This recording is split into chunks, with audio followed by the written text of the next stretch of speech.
स्वागत है आपका अपने YouTube चैनल इम्प्रेसिव लर्निंग में। प्रीवियस लेक्चर में हमने पढ़ा था उत्तराखंड के भौगोलिक प्रदेश के बारे में, या कहें उत्तराखंड के हिमालयी क्षेत्र को हमने जाना था। तो भौगोलिक प्रदेश को हमने कितने भागों में डिवाइड किया था? 4 भागों में। सबसे पहले हमने जो जाना था उत्तर से स्टार्ट करके ट्रांस हिमालय, उसके बाद हमने जो दूसरा हमारा उसके दक्षिण में ट्रेथीज भ्रंश द्वारा अलग होता है बृहत हिमालय या महान हिमालय। साथ ही हमने ढाल के सापेक्ष उसकी ऊंचाई जानी थी, जिस महान हिमालय की ऊंचाई 4500 से 7817 मीटर है, ठीक है। और फिर उसके बाद बृहत हिमालय के दक्षिण में स्थित मध्य हिमालय, ठीक है, या लेसर हिमालय। फिर उसके बाद जो अंतिम हिमालय था वो है हमारा शिवालिक हिमालय, ठीक है। और साथ ही हमने ये जाना था कि किन किन क्षेत्रों में उनकी सीमाएं लगती हैं, ठीक है। आज की वीडियो में हम जानेंगे उत्तराखंड के अपवाह तंत्र को, ठीक है। अपवाह तंत्र क्या होता है? नदियों मुख्य नदी की जब अपनी किसी मुख्य नदी में छोटी नदियां आकर मिलती हैं तो एक जालनुमा प्रतिरूप बनता है, ठीक है। तो उसको क्या बोलते हैं? अपवाह तंत्र। या फिर इसको परिभाषित रूप में इस प्रकार कह सकते हैं कि किसी नदियों का ऐसा जाल जिससे धरातलीय जल प्रवाह हो रहा हो, ठीक है। इसका एक प्रतिरूप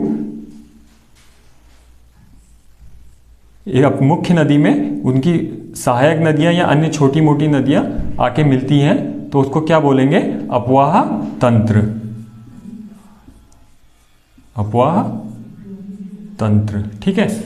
जल की दृष्टि से उत्तराखंड राज्य एक धनी राज्य है, ठीक है। तो भौगोलिक इसका लगभग 86.1% के लगभग पर्वतीय भाग होने के कारण इसकी भौगोलिक बनावट को देखते हुए जो इसके अपवाह तंत्र हैं उसको हमने कितने भागों में बांटा है? 4 भागों में बांटा है, ठीक है। लेकिन आयोग द्वारा अगर प्रश्न पूछा जाए कि उत्तराखंड को कितनी अपवाह तंत्र में बांटा गया है तो आंसर क्या होगा हमारा? 3, ठीक है। आंसर क्या होगा? 3 अपवाह तंत्र हैं, ठीक है। आयोग द्वारा जब अगर प्रश्न पूछा जाएगा तो आंसर क्या होगा? 3 अपवाह तंत्र, ठीक है। लेकिन यहां पर जो हम पढ़ेंगे उत्तराखंड के कितने अपवाह तंत्र को जानेंगे? 4 अपवाह तंत्र को जानेंगे, ठीक है, इसकी भौगोलिक बनावट को देखते हुए। तो 4 अपवाह तंत्र कौन कौन से हैं? नंबर 1 जो पहला अपवाह तंत्र है यमुना टोन्स प्रणाली, दूसरा है अलकनंदा भागीरथी प्रणाली, तीसरा है काली नदी प्रणाली और चौथा है रामगंगा अपवाह तंत्र प्रणाली, ठीक है। तो सबसे पहले शुरू करते हैं यमुना टोन्स प्रणाली को।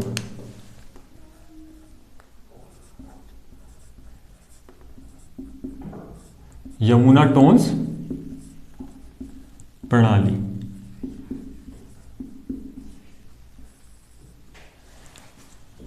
यमुना का जो उद्गम है वो कहां से होता है? उत्तरकाशी जिले के बंदरपुर शिखर के 6316 मीटर की ऊंचाई पर स्थित यमुनोत्री हिमानी से हुआ है, ठीक है। उसके बाद अपने उद्गम के बाद ये इसकी जो प्रवाह की दिशा होती है वो दक्षिण पश्चिम दिशा में प्रवाह करती है, ठीक है। साथ ही इसकी जो सहायक नदियां हैं वो कौन कौन सी हैं? टोन्स नदी, ठीक है, गिरी एवं बाटा नदी और आसन नदी, ठीक है।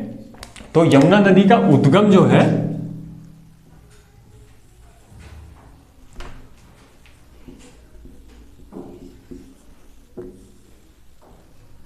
यमुना नदी का उद्गम कहां से होता है? बंदरपुर शिखर के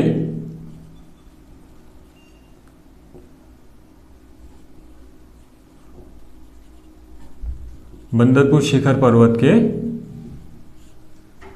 6316 मीटर पर स्थित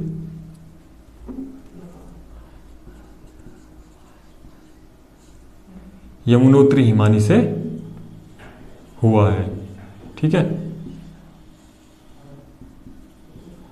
यमुनोत्री हिमानी से, ठीक है। और इसका प्रवाह कैसा है?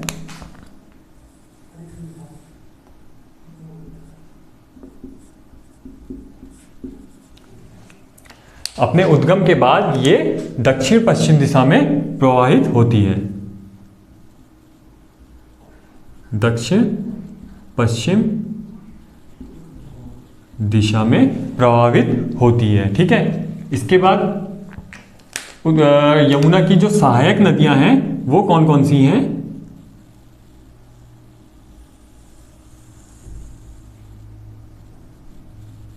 जो सबसे पहली सहायक नदी है वो है टोंस नदी।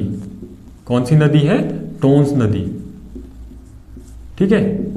और टोंस नदी का उद्गम कहां से होता है? टोंस नदी भी बंदरपुर शिखर के 3896 मीटर की ऊंचाई पर स्थित पर्वत शिखर से निकलती है। ठीक है। अपने उद्गम के बाद ये किस दिशा में बहती है? उत्तर पश्चिम दिशा में प्रवाहित होती है। ठीक है। तो मैं यहां पर लिख देता हूं इसका उद्गम। जो इसका उद्गम है,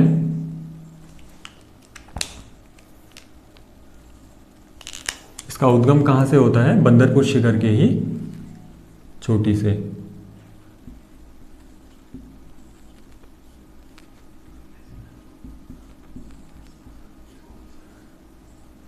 बंदरपुर शिखर के 3896 मीटर की ऊंचाई से।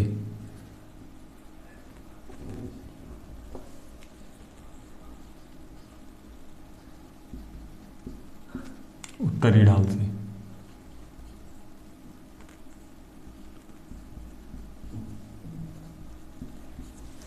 तो बंदरपुर का उद्गम कहां होता है?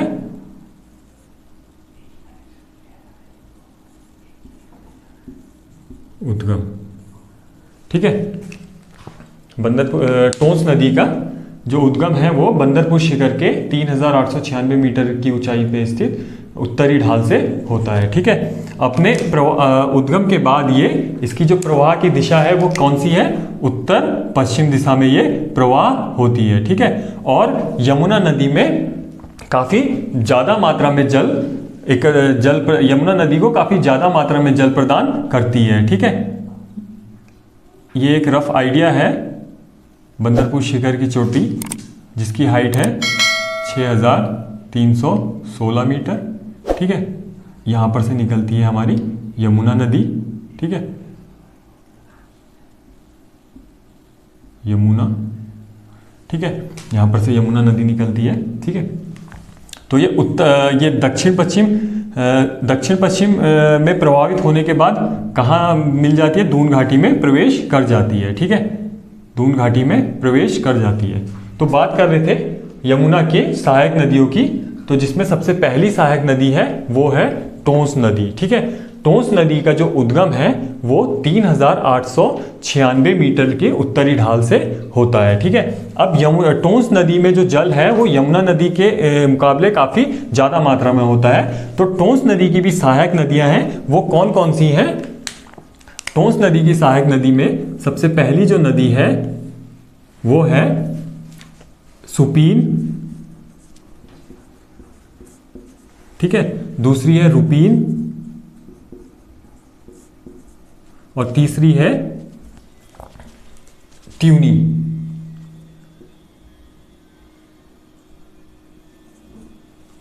ट्यूनी नामक स्थान है। सुपीन, रुपीन और पाबर। ठीक है। जो टोंस नदी की सहायक नदियां हैं वो कौन कौन सी हैं? सुपीन, रुपीन और पाबर, जो क्रम से कहां पर आकर मिलती हैं? टोंस नदी में, अपनी मुख्य नदी में। जो ये टोंस नदी में मिलती हैं कालका, देवरा और ट्यूनी नामक स्थान पर आकर मिलती है। ठीक है। इतना आपको समझ में आ गया कि जो टोंस नदी है यमुना नदी की सहायक नदी। ठीक है। ये यमुना नदी की सहायक नदियां हैं।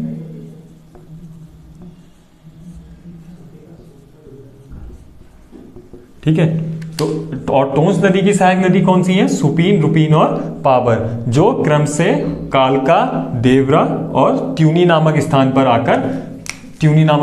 आकर टोंस में मिलती हैं। ठीक है।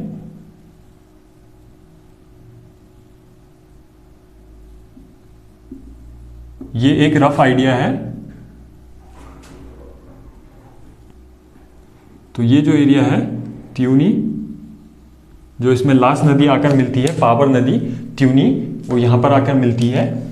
तो जब ट्यूनी नामक स्थान पर आकर पाबर नदी अपनी मुख्य नदी टोंस में मिलती है, तो यहां पर से लगभग 160 किलोमीटर प्रवाह होने के बाद ये अपनी मुख्य नदी यमुना में मिल जाती है। ठीक है, अपनी मुख्य नदी यमुना में मिल जाती है।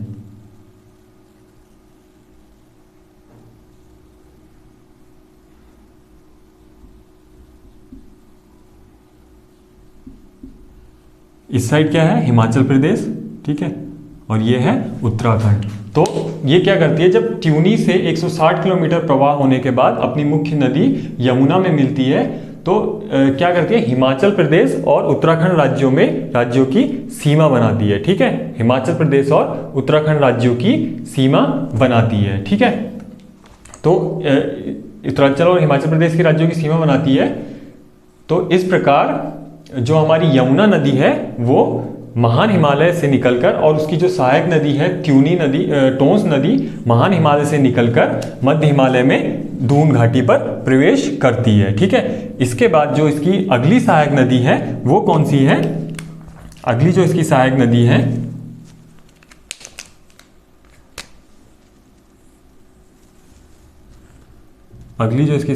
है वो है गिरी और बाटा। ठीक है, यमुना नदी की कितनी सहायक नदियां हैं, 3 सहायक नदियां हैं। पहली नदी टोंस नदी, दूसरी गिरी और बाटा नदी। ठीक है, तो जो कहां से निकलती है, हिमाचल प्रदेश से निकलती है, और कहां पर मिलती है, पोंटा नामक स्थान पर आकर। मैं यहां पर को लिख देता हूं, उद्गम जो टोंस नदी का उद्गम है वो मैंने लिख दिया, और कहां मिलती है ये, मुख्य नदी में ट्यूनी नामक स्थान पर मिलती है।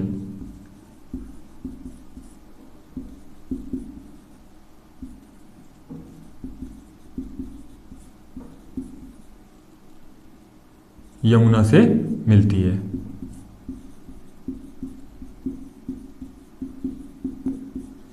ठीक है, और हमारी जो गिरी और बाटा दूसरी सहायक नदी है वो हिमाचल प्रदेश से निकलती है और पोंटा नामक स्थान पर अपनी नदी यमुना से मिलती है। पोंटा नामक स्थान पर यमुना से मिल जाती है। ठीक है, इस प्रकार जो यमुना और उसकी सहायक टोंस नदी है वो ग्रेटर हिमालय और मध्य हिमालय को पार करते हुए दून घाटी में प्रवेश करती है। ठीक है, इसके बाद इसकी जो तीसरी सहायक नदी है वो कौन सी है, आसन नदी। आसन नदी मसूरी के दक्षिणवर्ती भाग में ओल्गावाला नामक स्थान से निकलती है। ठीक है, दक्षिणवर्ती भाग में ओल्गावाला नामक स्थान से निकलती है।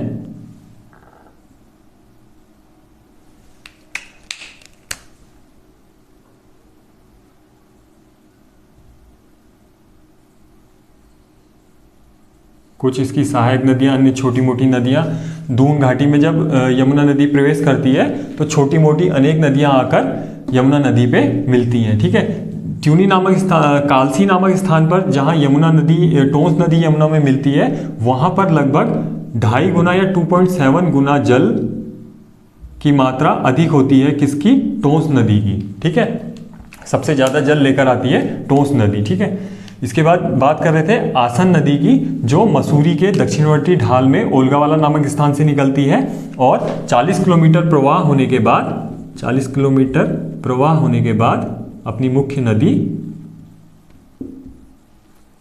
प्रवाह होने के बाद यमुना में मिल जाती है। ठीक है, यमुना में मिल जाती है। तो इतना आपको समझ में आ गया कि जो हमारी अपवाह तंत्र में जो हमारे सबसे पहली अपवाह प्रणाली है वो है यमुना टोंस अपवाह प्रणाली। ठीक है, जिसमें यमुना का जो उद्गम है वो बंदरपुर शिखर के 6316 मीटर की ऊंचाई में यमुनोत्री हिमानी से हुआ है। ठीक है, धार्मिक दृष्टि से ये भी माना जाता है कि जो यमुना का उद्गम है वो यमुनोत्री हिमानी से न होकर यमुनोत्री मंदिर जो स्थित है वहां से हुआ है। ठीक है, और जो यमुना का प्रवाह है अपने उद्गम के बाद दक्षिण पश्चिम दिशा में प्रवाह करती है। ठीक है, उसके बाद दक्षिण पश्चिम दिशा में प्रवाह होने के बाद लगभग 150 किलोमीटर चलने के बाद दून में प्रवेश करती है। ठीक है, दून घाटी में प्रवेश कर जाती है। ठीक है, इसके बाद इसकी सहायक नदियों की बात करी, सहायक नदियों में सबसे मुख्य नदी जो सहायक है वो कौन सी है? टोंस नदी है। ठीक है, टोंस नदी भी बंदरपुर शिखर के 3896 मीटर की ऊंचाई से निकलती है। ठीक है, और काफी मात्रा में जल यमुना में ले जाती है। ठीक है, 160 किलोमीटर प्रवाह होने के बाद ये कालसी नामक स्थान पर मिलती है। यहां ये कालसी नामक स्थान पर मिलती है।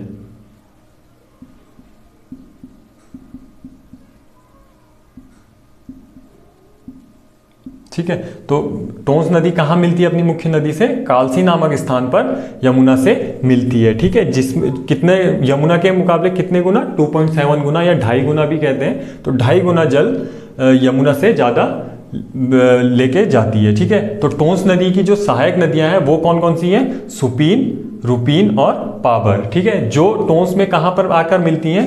कालका, देवरा और ट्यूनी नामक स्थान पर आकर मिलती हैं। ठीक है, ट्यूनी से जब टोंस नदी प्रवाह होती है तो 160 किलोमीटर प्रवाह होने पर क्या करती है? हिमाचल प्रदेश और उत्तराखंड राज्य की अंतर्राज्यीय सीमा बनाती है। ठीक है, इतना आपको समझ में आ गया। इस प्रकार जब मसूरी पर स्थित दक्षिणवर्ती भाग से जब आसन नदी निकलती है तो 40 किलोमीटर प्रवाह होने के बाद दून घाटी में प्रवेश करती है। ठीक है, इसके बाद ये यहाँ से बादशाही महल के समीप ऊपरी गंगा के मैदान में पर्वतीय भाग को छोड़कर उत्तराखंड राज्य से बाहर चले जाती है। ठीक है, उत्तराखंड राज्य से बाहर चले जाती है। तो यमुना टोंस प्रणाली आपको समझ में आ गया। ठीक है, तो इसके बाद जो हमारी दूसरी टोंस प्रणाली है या दूसरी अपवाह प्रणाली जो हम पढ़ेंगे वो पढ़ेंगे काली नदी अपवाह प्रणाली। ठीक है, ये जो यमुना टोंस प्रणाली है ये किस क्षेत्र में बहती है? गढ़वाल क्षेत्र में। ठीक है, गढ़वाल, ये गढ़वाल है, कुमाऊं है, तो किस क्षेत्र में बहती है? गढ़वाल क्षेत्र में। तो अगर प्रश्न पूछता है आयोग आपसे कि यमुना टोंस प्रणाली किस क्षेत्र में बहती है हिमालय के, तो क्या आंसर होगा? गढ़वाल क्षेत्र में। तो इतना आपको समझ में आ गया होगा। बाकी इसकी जो नोट्स हैं वो हम पीडीएफ के थ्रू आपको प्रोवाइड करा देंगे। ठीक है, तो हमारी जो अगली प्रवाह प्रणाली है वो कौन सी है? अगली जो हम प्रवाह प्रणाली पढ़ेंगे वो पढ़ेंगे काली नदी प्रवाह प्रणाली।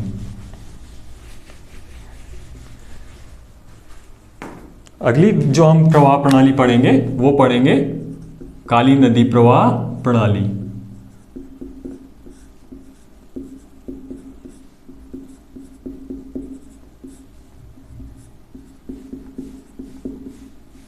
ठीक है, काली नदी प्रवाह प्रणाली किस क्षेत्र में बहती है? सबसे पहले मैं आपको बता दूं, काली नदी जो का उद्गम जो है पिथौरागढ़ जनपद से होता है और वो कुमाऊं को लगभग 1/4 भूभाग में इसका जल आता है। ठीक है, तो काली नदी प्रणाली के अंतर्गत कितना एरिया आता है? लगभग 1/4 भूभाग इस प्रणाली के अंतर्गत आता है। ठीक है, कितना भूभाग आता है?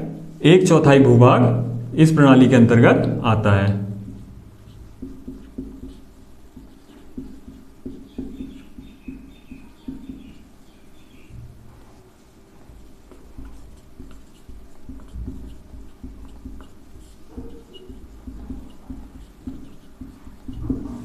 एक चौथाई भूभाग इस प्रणाली के अंतर्गत आता है।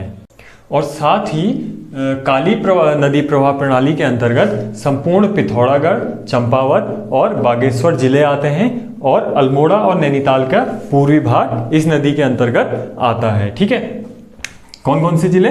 पिथौरागढ़, चंपावत और बागेश्वर का संपूर्ण जिले आते हैं और अल्मोड़ा और नैनीताल का पूर्वी भाग इस नदी के अंतर्गत आता है। ठीक है, इसके बाद जो इसकी एक मुख्य विशेषता है वो क्या है? ये भारत और नेपाल के बीच अंतर्राष्ट्रीय सीमा बनाती है। ठीक है, किस किस के बीच? भारत देश के बीच और नेपाल देश के बीच अंतर्राष्ट्रीय सीमा बनाती है। ठीक है, तो ये नदी कहाँ पर स्थित है? उत्तराखंड राज्य में स्थित है। ठीक है, तो इसकी पहली विशेषता क्या है? 1/4 भूभाग इस प्रणाली के अंतर्गत आता है। ठीक है, दूसरी विशेषता क्या है? इसमें संपूर्ण चंपावत, पिथौरागढ़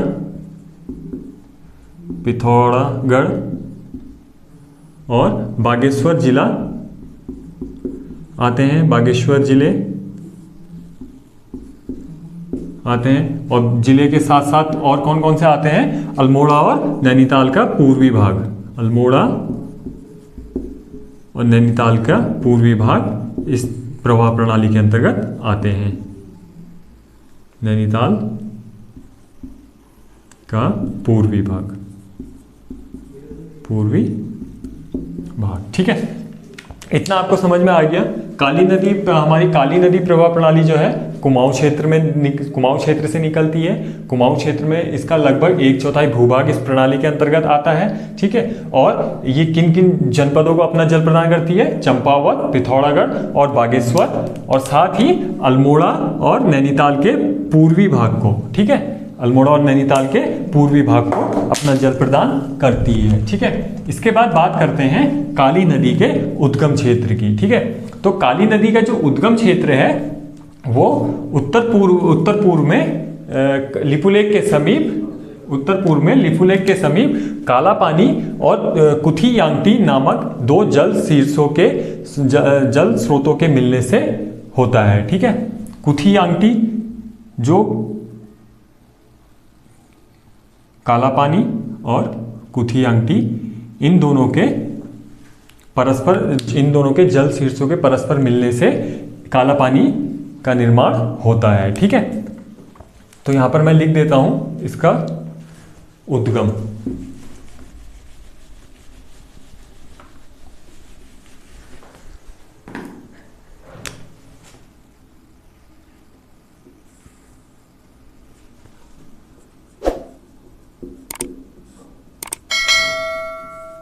काला पानी का उद्गम कहां से होता है, लिपुलेख के समीप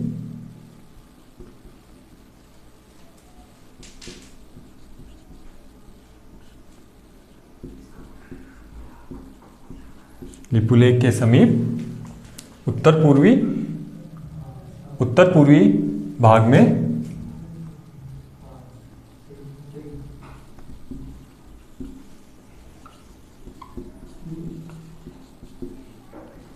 स्थित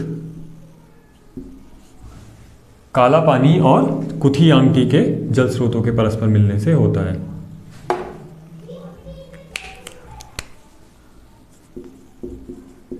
काला पानी, कुथी-यांगटी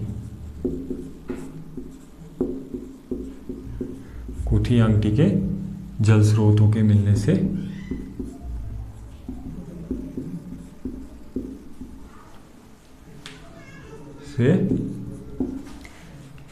जल स्रोतों से काली नदी का उद्गम होता है। ठीक है, और इसका प्रवाह जो है वो प्रवाह क्या है,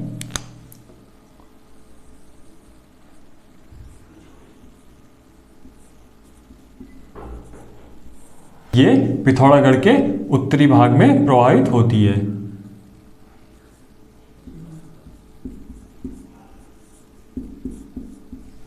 उत्तरी भाग में प्रवाहित होती है। ठीक है, अब इसमें जो काला पानी है उसको जल की प्राप्ति कहां से होती है, अनेक स्रोतों के माध्यम से, अनेक स्रोतों के माध्यम से होती है। ठीक है, जल प्राप्ति, तो काला पानी को जल की प्राप्ति कहां से होती है, अनेक स्रोतों के माध्यम से होती है। और कुथी-यांगटी को जल की प्राप्ति कहां से होती है, कुथी-यांगटी को जल की प्राप्ति होती है जास्कर श्रेणी से। जास्कर श्रेणी मैंने आपको बताया था अपने प्रीवियस लेक्चर में, जो हमारा भौगोलिक प्रदेश में या हिमालय क्षेत्र में जो सबसे पहला, जो हमारा उत्तर में जो सबसे पहला भौगोलिक प्रदेश था वो कौन सा था, ट्रांस हिमालय। ठीक है, ट्रांस हिमालय की श्रेणियों को या ट्रांस हिमालय की पर्वत चोटियों को क्या कहा जाता है, जास्कर श्रेणी। क्या कहते हैं, जास्कर श्रेणी। ठीक है, ये था हमारा ट्रांस हिमालय। ठीक है, तो यहां इस ट्रांस हिमालय में जो पर्वत श्रेणियां हैं उनको क्या बोला जाता था, जास्कर श्रेणी। तो कुथी-यांगटी को जल कहां से प्राप्त होता है, जास्कर श्रेणी में, जास्कर श्रेणी के बर्फ से, जास्कर श्रेणी के बर्फ से कुथियांटी को जल प्राप्त होता है। ठीक है, और ये जब काला पानी और कुथियांटी के जल स्रोत परस्पर मिलते हैं तो काली नदी काली नदी का निर्माण होता है, या काली नदी का उद्गम होता है। तो वो उसके पश्चात किस ओर प्रवाह होती है? अनुदैर्ध्य घाटी में प्रवाह होती है। अनुदैर्ध्य या अनुदैर्ध्य रूप, अनुदैर्ध्य घाटी में प्रवाह होती है। ठीक है, अनुदैर्ध्य घाटी में प्रवाह होती है। इसके बाद जो कुथियांटी की अन्य सहायक नदियां हैं वो मैं आपको बता देता हूं। कुथियांटी की जो अन्य सहायक नदियां हैं वो कौन कौन सी हैं?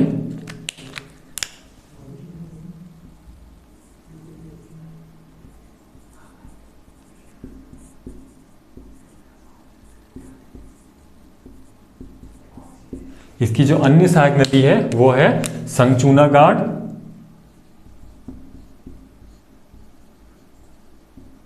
निकुटगाड़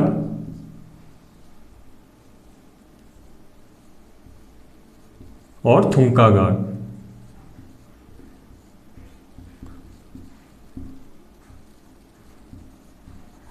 थुमकागाड़। ठीक है, तो इतना आपको समझ में आ गया। काली नदी प्रवाह प्रणाली कुमाऊं क्षेत्र में 1/4 भूभाग में अपना जल प्रदान करती है। ठीक है, काली नदी का उद्गम होता है लिपू लेक के समीप उत्तर पूर्वी भाग से। उत्तर पूर्वी भाग में स्थित काला पानी और कुथियांटी नामक 2 जल स्रोतों के परस्पर मिलने से होता है। काला पानी और कुथियांटी, कुथियांटी इन दोनों के परस्पर मिलने से होता है। अभी भारत और नेपाल के बीच एक विवाद भी है। वो क्या है? काला पानी क्षेत्र में ही विवाद चल रहा है। ठीक है, भारत देश जो है काला पानी का जो क्षेत्र है उसको पिथौरागढ़ जिले का हिस्सा मानता है, और जो नेपाल है वो इसको दार्चुला जिले का हिस्सा मानता है। ठीक है, तो जो इसमें विवाद चल रहा है वो कहां पर चल रहा है? काला पानी क्षेत्र के पास। ठीक है, यहां पर। ठीक है, जो भारत देश है वो इसको पिथौरागढ़ का हिस्सा मानता है, और जो नेपाल देश है वो इसको दार्चुला का हिस्सा बताता है। ठीक है, इतना समझ में आ गया। ये नदी अनुदैर्ध्य घाटी में प्रवाह होती है। ठीक है, और काला पानी में जो जल की प्राप्ति होती है वो अनेक स्रोतों के माध्यम से होती है, जबकि कुथियांटी में जो जल की प्राप्ति होती है वो जास्कर श्रेणी ट्रांस हिमालय में जो बर्फ है उससे इसमें जल की प्राप्ति होती है। ठीक है, कुथियांटी की अन्य सहायक जो नदियां हैं वो हैं संगचूनागाड़, निकुटगाड़ और थुमकागाड़। ठीक है, इसके बाद बात करते हैं काली नदी जो मुख्य नदी है उसकी सहायक नदियों की। ठीक है, इसमें क्या है? जो काली नदी है, काली नदी में दाईं ओर से उत्तराखंड का और बाईं ओर से नेपाल का जल आता है। ठीक है, काली नदी में दाईं ओर से उत्तराखंड की जल नदियां आकर मिलती हैं और बाईं ओर से नेपाल की नदियां आकर मिलती हैं। अब दायां और बायां क्या होता है मैं बता देता हूं आपको कि नदी का फ्लो जिस ओर होगा उसका दायां, जैसे हमारा फेस, जैसे मेरा फेस सामने है इधर, तो मेरी दाईं ओर क्या है? कैमरा, और बाईं ओर क्या है? White board. ठीक है, तो इसी प्रकार नदी का जिस ओर फेस होगा उसका दायां भी हमारे ही अनुसार होगा। जैसे ये नदी का फ्लो है, ठीक है, ये इसकी नदियां आके मिल रही हैं, तो ये इसका कौन सा हिस्सा होगा? ये इसका बायां, और यहां से जो नदियां आकर मिलेंगी वो इसका कौन सा हिस्सा होगा? दायां। इस प्रकार उत्तराखंड से दाईं ओर से नदियां आकर मिलती हैं और नेपाल में बाईं ओर से नदियां आकर मिलती हैं, और चंपावत जिले में पूर्णागिरि मंदिर के दक्षिणी भाग पर स्थित टनकपुर के पास ये नदी पर्वतीय भाग को छोड़कर मैदानी भाग में प्रवेश कर जाती है। ठीक है, और जब ये टनकपुर के पास पर्वतीय भाग को छोड़कर मैदानी भाग में प्रवेश करती है तो वहां से इसका जो नाम होता है वो क्या कहते हैं? इसको शारदा नदी के नाम से जाना जाता है। शारदा नदी इसका क्या नाम है? अन्य नाम। ठीक है, पर्वतीय भाग को छोड़कर जब मैदानी भागों में काली नदी प्रवेश करती है तो वहां इसको शारदा के नाम से जाना जाता है। ठीक है, अब बात करते हैं काली नदी के सहायक नदियों की। तो काली नदी की जो सहायक नदियां हैं वो कौन कौन सी हैं? धौली गंगा, गौरी गंगा, सरयू, लोहावती और लधिया। ठीक है।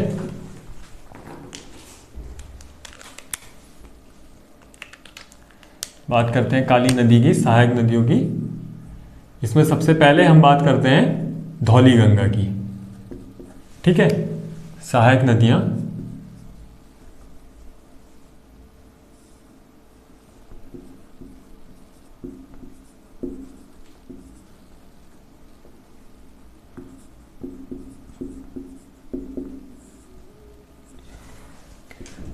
सबसे पहली जो नदी है वो कौन सी है? धौली गंगा।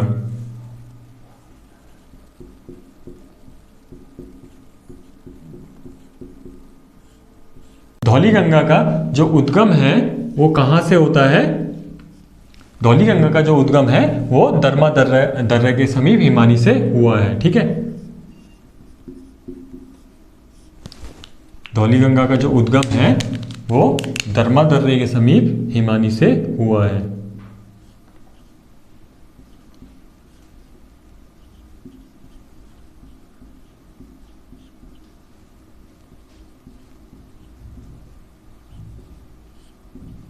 ठीक है। उसके बाद धौली गंगा के उद्गम के बाद इसकी जो प्रवाह की दिशा है वो कौन सी है? इसका जो प्रवाह है दक्षिण पूरब दिशा में प्रवाहित होती है। किस दिशा में प्रवाहित होती है? दक्षिण पूरब दिशा में प्रवाहित होती है। ठीक है। दक्षिण पूरब दिशा में प्रवाहित होने के बाद ये तवा घाट के पास, ये रफ आइडिया है, तवा घाट के पास खाला नामक स्थान पर अपनी मुख्य नदी, खाला नामक स्थान के पास अपनी मुख्य नदी किसमें? काली में मिल जाती है। ठीक है। प्रवाह के बाद ये कहां पर मिलती है? संगम कहां होता है इसका?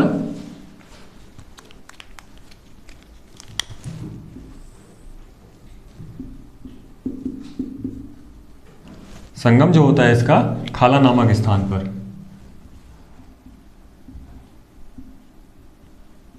खाला नामक स्थान पर। ठीक है। खाला नामक स्थान पर अपनी मुख्य नदी काली से मिल जाती है। ठीक है। उसके बाद इसकी एक विशेषता है इस नदी की। इस नदी में क्या है? गर्भयान क्रम की क्लोराइटिक और हरे रंग की चट्टानें पाई जाती हैं, जिस कारण इस नदी का जो जल है वो हमें हरे रंग का दिखाई देता है। ठीक है। इस नदी का जल किस रंग का दिखाई देता है? हरे रंग का दिखाई देता है। तो प्रश्न में अगर पूछा जाएगा कि वो कौन सी नदी है या काली की वो कौन सी सहायक नदी है जिसका रंग हमें हरे रंग का दिखाई देता है या हरे रंग का प्रतीत होता है, तो वो कौन सी नदी है? धौली गंगा। इसका रंग हरे रंग का जल दिखाई देता है।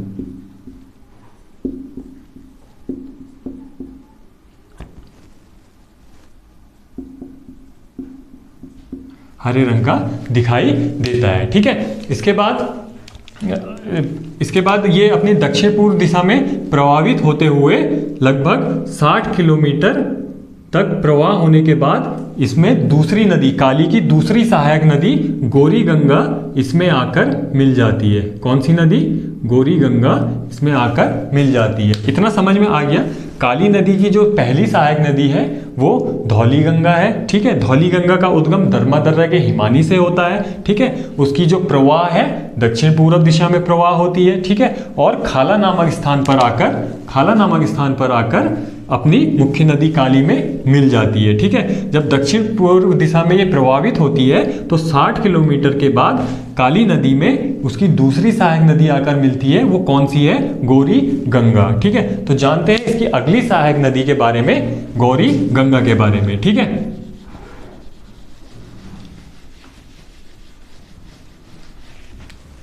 जो काली नदी है हमारी, उसकी जो दूसरी सहायक नदी गौरी गंगा है वो इसकी सबसे लंबी सहायक नदी है। गौरी गंगा इसकी सबसे लंबी सहायक नदी है। ठीक है। सबसे लंबी सहायक नदी, ठीक है। गौरी गंगा जो है सबसे लंबी सहायक नदी है, ठीक है। और इसका उद्गम कहाँ से होता है? इसका उद्गम भी ऊंटाधुरी पर्वत शिखर के दक्षिणी भाग से इसका उद्गम होता है, ठीक है। जो इसका उद्गम है वो कहाँ से है?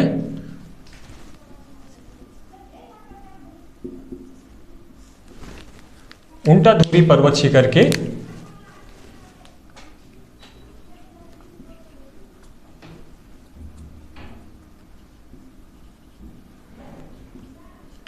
ऊंटाधुरी पर्वत शिखर से दो जल शीर्ष धाराओं के मिलने से, दो जल धाराओं के मिलने से इसका उद्गम होता है, ठीक है। गौरी गंगा का दो जल शीर्ष धाराएं के मिलने से, ऊंटाधुरी पर्वत शिखर से दो जल शीर्ष धाराओं के मिलने से गौरी गंगा का उद्गम होता है, ठीक है। और धौली की तरह ही ये इसका जो प्रवाह है वो क्या है? दक्षिण पूर्व, ठीक है। धौली की तरह ये इसका भी जो प्रवाह है वो दक्षिण पूर्व है, ठीक है। और ये अपनी मुख्य नदी काली में कहाँ मिलती है? इसका जो संगम होता है, इसका जो संगम होता है वो जौलजीबी, पिथौरागढ़ के पास, पिथौरागढ़ जनपद में जौलजीबी नामक स्थान पर इसका संगम होता है। जौलजीबी नामक स्थान पर अपनी मुख्य नदी काली में मिल जाती है, ठीक है। अपनी मुख्य नदी काली में मिल जाती है। तो इसके बाद जो अगली सहायक नदी है वो कौन सी है? हमारी सरयू नदी, ठीक है।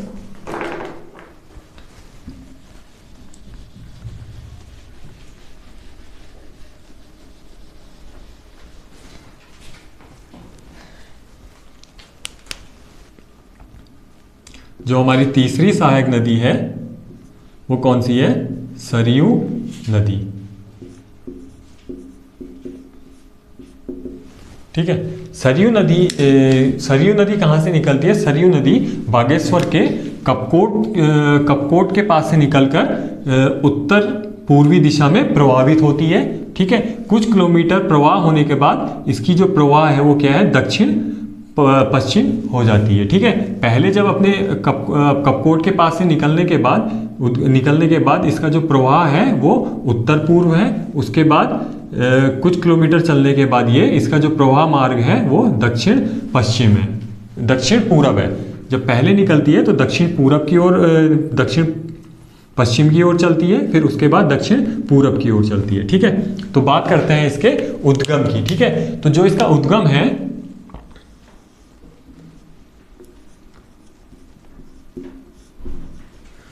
सरयू नदी का जो उद्गम है वो कपकोट में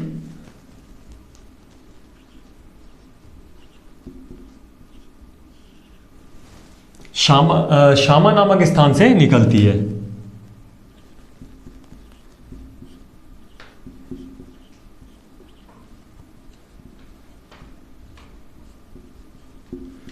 बागेश्वर के कपकोट में शामा नामक स्थान से निकलती है, ठीक है। और जो इसका प्रवाह है, प्रवाह कैसा है इसका? सर्वप्रथम ये उत्तर पश्चिम प्रवाह होता है, ठीक है। उसके बाद कुछ किलोमीटर चलने के बाद इसका जो प्रवाह है वो दक्षिण पश्चिम, उसके बाद जो इसका प्रवाह है दक्षिण पूरब, ठीक है। प्रवाह मार्ग कैसा है? इस प्रकार से, ठीक है।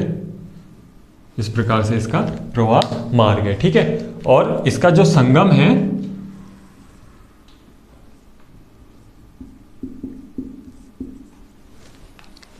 काली नदी में कहां पर आके मिलती है? पंचेश्वर के पास ये अपनी नदी, मुख्य नदी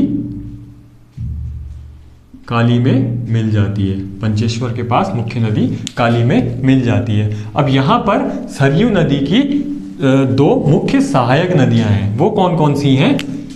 सरयू की सहायक जो नदी है वो कौन कौन सी हैं?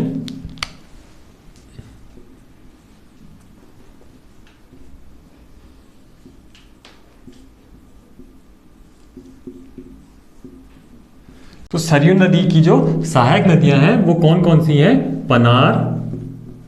पनार नदी, और दूसरी है रामगंगा पूर्वी नदी। रामगंगा पूर्वी नदी, ठीक है, जो क्रमशः कहाँ मिलती है अपनी मुख्य नदी सरयू में? जो पनार नदी मिलती है वो मिलती है काकड़ी घाट के पास। संगम कहाँ होता है इसका? काकड़ी घाट के पास।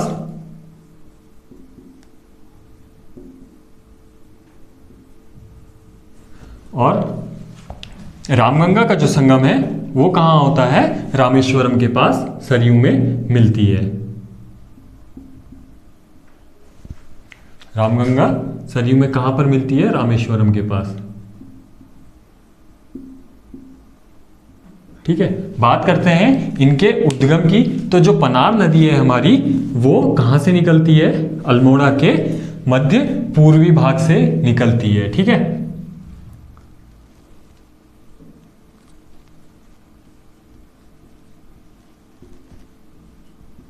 अल्मोड़ा के पूर्वी भाग से निकलती है, ठीक है। और रामेश्वरम कहाँ पर? रामेश्वरम जो है उत्तर पूर्वी भाग से बहते हुए, उत्तर पूर्वी प्रवाहित होते हुए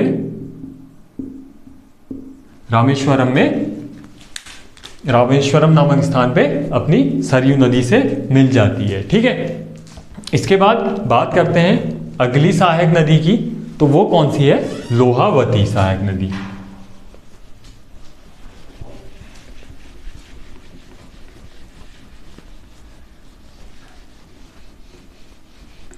तो जो हमारी चौथी सहायक नदी है वो है लोहावती सहायक नदी। कौन सी है? लोहावती नदी।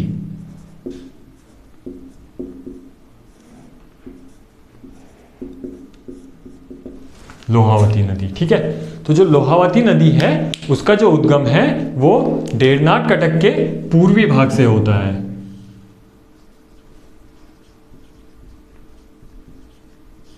लोहावती नदी का उद्गम कहां से होता है? डेरनाथ कटक के पूर्वी भाग से।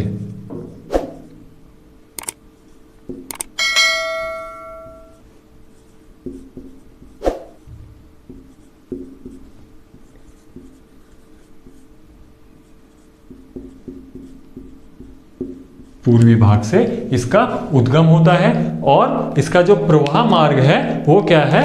उत्तर पूर्व दिशा में ये प्रवाहित होती है। प्रवाह जो है इसका उत्तर पूर्व दिशा में प्रवाहित होती है, ठीक है। लोहावती नदी का जो उद्गम है वो डेरनाथ कटक से पूर्वी भाग से निकलती है, ठीक है। और प्रवाह मार्ग जो है उत्तर पूर्वी प्रवाह मार्ग है। उसके बाद अपने प्रवाह मार्ग के बाद ये लगभग 25 किलोमीटर लोहा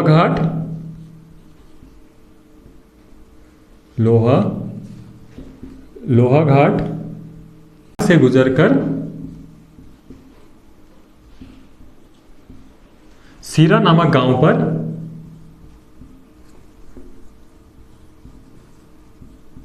सीरा नामक गांव के पास अपनी मुख्य नदी काली में मिलती है, ठीक है। तो जो इसका संगम है वो कहां पर है? सीरा नाम के गांव के पास मुख्य नदी काली में मिल जाती है, ठीक है। इसके बाद बात करते हैं पांचवी और अंतिम सहायक नदी की। वो कौन सी है? लधिया। तो जो हमारी लास्ट सहायक नदी है वो कौन सी है? लधिया नदी, ठीक है।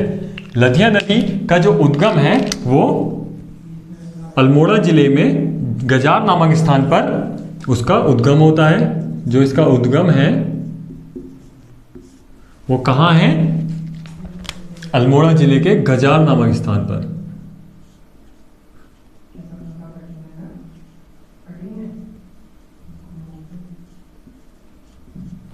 ठीक है, अल्मोड़ा जनपद के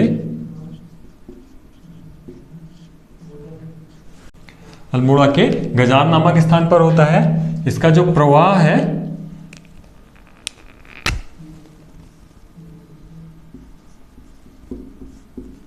दक्षिण पूर्व दिशा में प्रवाहित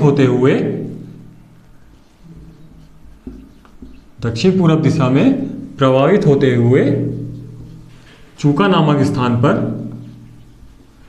चूका जो कहाँ है, चंपावत डिस्ट्रिक्ट में, चंपावत जिले में चूका नामक स्थान पर ये अपनी मुख्य नदी काली में मिल जाती है।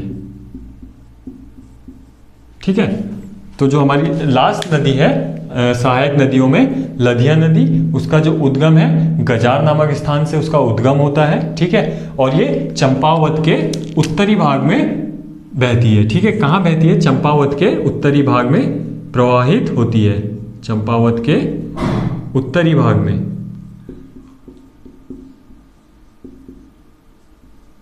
उत्तरी भाग में प्रवाहित होती है और चूका नामक स्थान पर आकर अपनी मुख्य नदी काली में मिल जाती है। ठीक है, इस प्रकार जो काली की सहायक नदियां हैं वो लधिया पूरी हुई। ठीक है, तो आज की वीडियो में हमने जाना उत्तराखंड के अपवाह तंत्र के बारे में। उत्तराखंड को हमने 4 अपवाह तंत्र में बांटा।